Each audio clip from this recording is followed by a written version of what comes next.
nagsimba mga deboto sa Redemptorist Church sa Baclaran.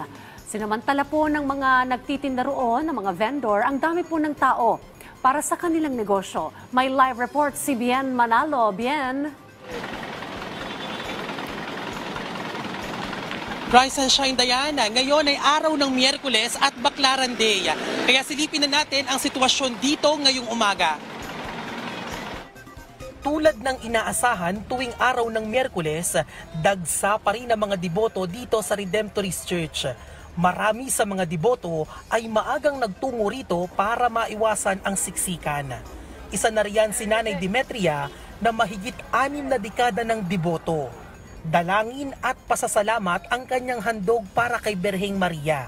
Araw nating pamumuhay at biyayang pinagkakaloob sa akin. Kung ano aking hinihiling, binibigay niya sa akin. Yan po ang katotohanan. Malaking tulong naman para sa ilang nagtitinda ang pagluluwag na ipinatutupad na safety health protocols. Hindi katulad po nung may pandemic pa, talagang hirap kami kung paano kami kikita.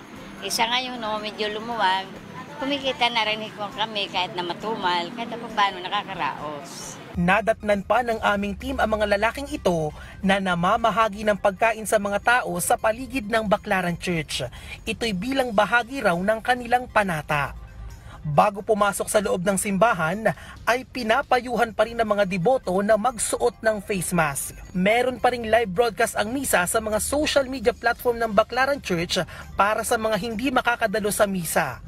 Mahigpit din ang ipinatutupad na seguridad sa paligid ng simbahan.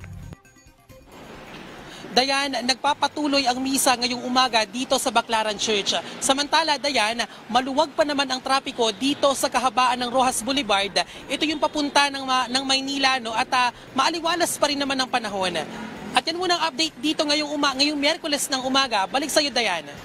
Maraming salamat, Bien Manalo.